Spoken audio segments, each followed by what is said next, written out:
Shalom, guys. I know this video looks different. Bear with me. What had happened was, right, a couple weeks ago, I don't know if you remember, I was having bad technical issues. And so we did the entire Shabbat study on this thing called Loom video. We recorded it. And so long story short, fast forward, our connection ended up working and we ended up having a great Shabbat on 144 Kids. If you were there, you know. So regardless, what you're about to see is a recorded video of the study real time that we were going through. And so I appreciate you guys paying attention. Lean in, take some notes, and make sure that you signed up. If you're not part of 144 Kids, you join the community so that you can join our live Shabbat study sessions. But you're about to watch it live and in time as if I'm teaching it real time. So look forward to seeing you there. What's my sign off? What do I normally say? See you in the next one. Shabbat. I'm gonna think about it. I'm gonna come back and I'm gonna think about it. Hey, shalom everybody. If you're watching this video, it's because we are having, are having terrible connection issues, but it's okay because it's still 144 Kids, it's still Shabbat, and we still need to talk about Shavuot, also known as the Feast of Weeks, also known as Pentecost. So bear with me. Don't go too crazy in the chat, okay? But we are gonna walk through it step by step. So let's dive into it. Now, if you've been following along so far, the last couple of weeks we talked about Passover, unleavened bread, first fruits, and now we're talking about Shavuot. We're going to talk a little bit more about first fruits to kind of bridge it in, but then we're going to end on diving into Shavuot. So there's a lot to go over. Pay attention, grab your notes, because I know I got mine, and we're about to get into it. So let's go right now. Okay, Shavuot, Pentecost. This is awesome. As you can see, we have some wheat here that's fully ready to harvest. It's not right, it's fully ready to harvest. And we also see the Torah here. We see some Hebrew on the side. We're gonna see how these two things mix together and how they go together. So let's keep going. Oh, there we go. All right, let me move my big head over here. There we go. I like this. This is cool. Okay, so we're gonna recap notes on first fruits. So for first fruits, we learned the last time we got together that we keep this feast forever. What's the Hebrew word for forever? Olam. Yes, olam. Now, we give the first bundle of our wheat, which is green in the ears, ripe wheat. We give it to the priest, the high priest. Now, the priest, he waves it the day after the high Sabbath, the day after the Sabbath, following Pesach, Passover, and then from there, we also offer burnt offerings, drink offerings, grain offerings. It's an awesome party. And it kicks off this next series of events going into the rest of the spring feast. Now, last but not least, for first fruits, we offer to Yah before we enjoy it ourselves. They give it to the Father before they try to take it and do anything with it and enjoy it. They make sure they give it to the Father first. That's something that we should always think about. Anytime that we have anything excess, that's a gift from the Most High, that's a gift from Him, we should ask Him, hey, what do you want to do with it? Because this is so important.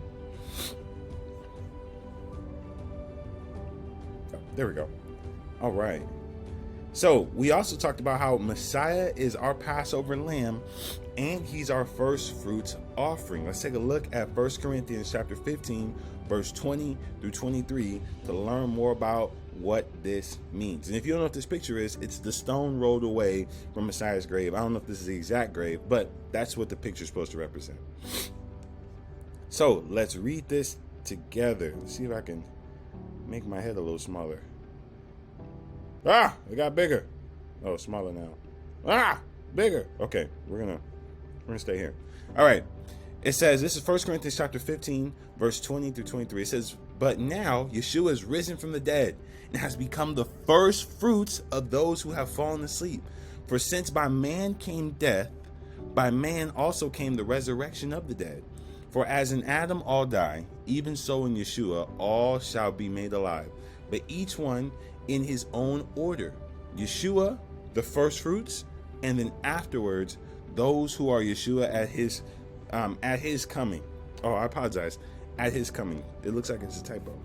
But we see how even Paul here in 1 Corinthians 15 attributes Yeshua as the first fruits. We're going to talk a little bit more about that later and kind of tie those dots together.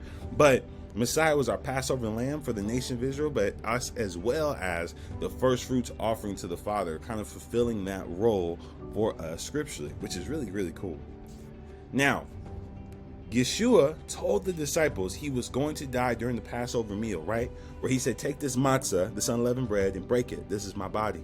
He said, drink this cup, this wine, for this is my blood. He was showing how he was that unleavened bread that was way before the high priest. He predicted that he was about to be that bread, but he also prophesied how his blood was going to be poured out just like the Passover lamb.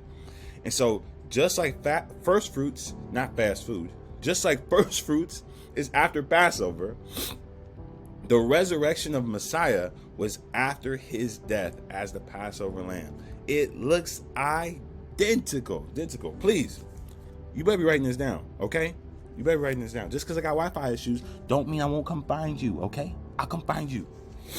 That was a little bit aggressive. Okay, so now let's talk about the road to Shavuot. We've had Passover, we've had the beginning, first fruits, that first wave offering, and now let's make that road to Shavuot, that road to Feast of Weeks, that road to Pentecost.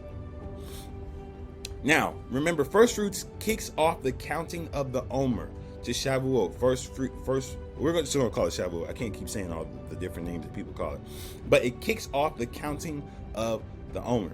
Remember, Passover's first, then right after Passover, we have first fruits, and then we head to Shavuot. So Shavuot happens after Passover in the beginning of first fruits. Now, I've just put Passover on the screen because first fruits kind of acts as a connection point between those two. We'll talk about that more in a second. So it looks like he's lifting me up. Don't lift me up. Sorry, that was bad. You get my point though. So it starts with waving the ripe barley the day after the high Sabbath, and it goes on for 7 weeks, ending on the 50th day. It goes on for 7 weeks. So in Hebrew, Shavuot means weeks. That's why they call it the Feast of Weeks, the feast of counting these 7 weeks. And in Greek, later it was adopted Pentecost. Pentecost is the Greek word for the number 50. Why? Because 7 days for 7 weeks, 7 times 7. I'm sorry, I gotta give you some Shabbat math. I don't know what is this. 7? That's 7? Oh goodness, hold on. I think that's it. Okay, it's 7. So for 7 days and 7 weeks, 7 times 7 is 49. And so on the 50th day, that's what they celebrate, after counting these 7 weeks or 49 days. And so that's why in the Greek, they've adopted Pentecost. But in Hebrew, we call it the Feast of Weeks because you're counting 7 weeks from the start of right after Passover. So I hope that makes sense. Now, let's read some scripture because this is important. This is Deuteronomy chapter 16, verse 19 through 11. It says, and you shall count 7 weeks for yourself. Begin to count the 7 weeks from the time you begin to put the sickle in the grain. So this is him saying for Shavuot, this is how you keep it. This is what you're supposed to do. You should begin to count 7 weeks, those 49 days. Then you shall keep the Feast of Weeks, Shavuot, to Yah your Elohim with the tribute of a free will offering from your hand, which you shall give as Yah your Elohim blesses you. You shall rejoice before Yah your Elohim. Now this is the cool part. Who's supposed to rejoice? Who's supposed to rejoice?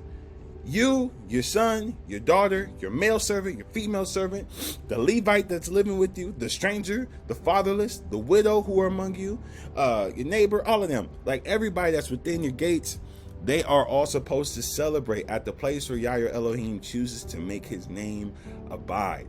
Wow. So you see right here, it's that 7 weeks of counting, those 49 days of counting.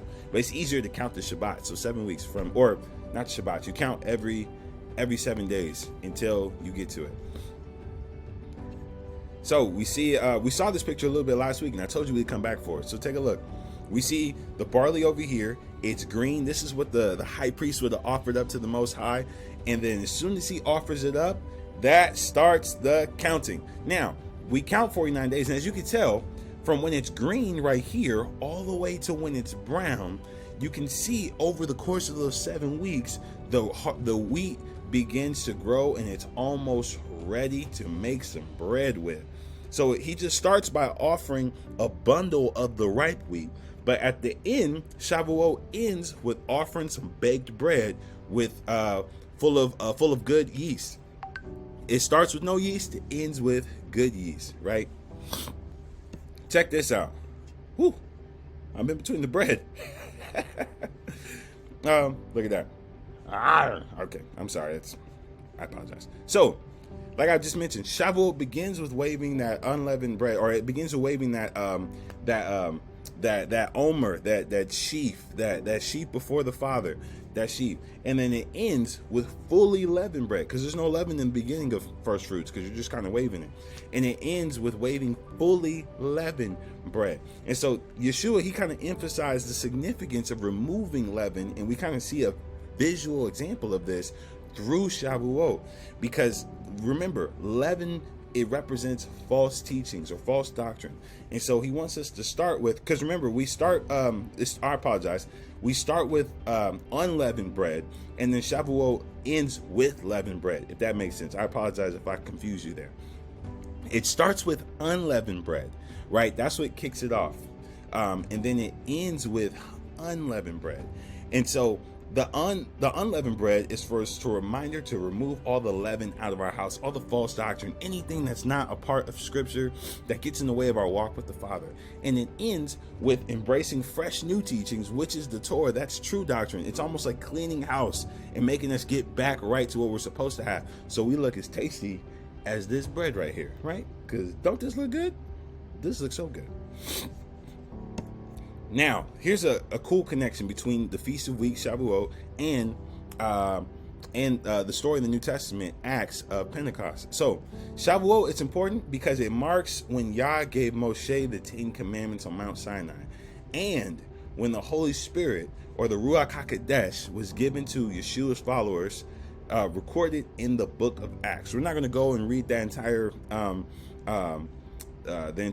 book of Acts, but go back and read that story of Pentecost, of when the fire, when the Spirit fell down, and then they were speaking in tongues. There was a lot that happened there, but we are going to go over the highlights just to save a little bit of time. So check this out.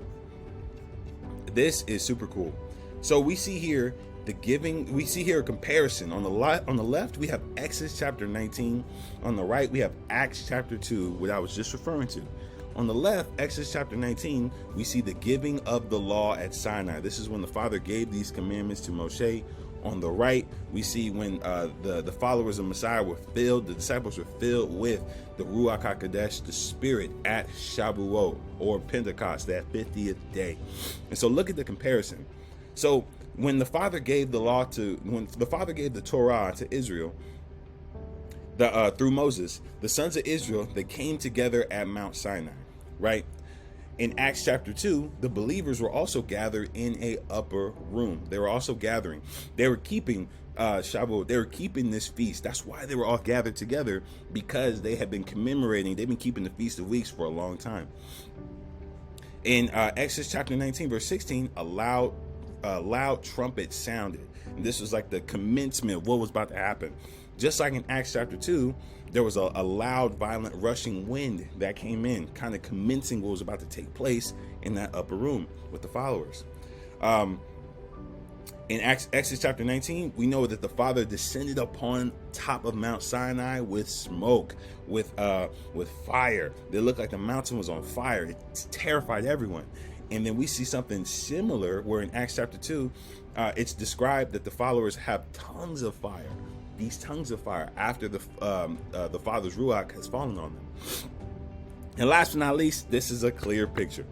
Remember, after Exodus chapter, I believe it's 32, when, oh yes, it says it right there, Exodus chapter 32, when Israel worshiped that golden calf and transgressed, they committed that sin. Moshe asked the Levites to kill 3,000 people for even engaging in idolatry. It said 3,000 men fell that day. Now, we don't know if that's women and children. Most people just believe it's 3,000 families or 3,000 men, wherever you stand. We see in Acts chapter 2, 3,000 people were saved spiritually. They made a spiritual decision to follow the Father in his ways and say, hey, I will be your people. You be my Elohim. I'm entering into covenant. We saw 3,000 people fall out of covenant and reap punishment in Exodus chapter 32. And in Acts chapter 2, we see 3,000 enter into that covenant to keep his ways.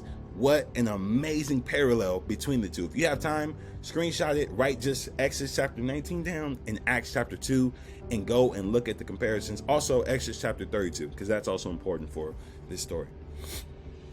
All right, so here's a couple notes, Shavuot notes. So Passover and Shavuot are connected. If you didn't get that right now. Passover and Shavuot are connected together through first fruits and the ceremony of counting the days of Omer leading up to Shavuot or Pentecost. Passover, it commemorates our deliverance from slavery in Egypt, while Shavuot commemorates the giving of the Torah, the instruction. So what does that mean? Okay, I get all this stuff, but like, how does this apply to me? Look at this. So the first fruit ceremony, it teaches us that deliverance, right, from Passover, when the lamb was killed for the sins of Israel, they were delivered, right? Deliverance, right, should lead us to obedience. It should lead us to that new, fresh leaven, right? And then you throw in Messiah, right? The deliverance in Messiah as the Passover lamb should lead to a life of obedience, which is honoring and living by his Father's ways, which are the ways of Yah the Most High. So even though we have been set free from spiritual bondage, just like Israel was set free from physical bondage, which was Egypt, we are not free until we are walking in Yah's ways, until we are walking through and following his instructions to the best of our ability. That right there is so important. All right, so right now, you guys are going to go to groups. Hey, you know what time it is? Time to come back from groups. We're coming back from groups. We're coming back from groups. No more nattering, stop that chattering. We're coming back from groups. We're coming back from groups. Finish your questions and your suggestions. We're coming back from groups. We're coming back from groups. Let's be quick. Austin's yawning. I think he's nearly snoring. We are back from groups. Shabbat shalom.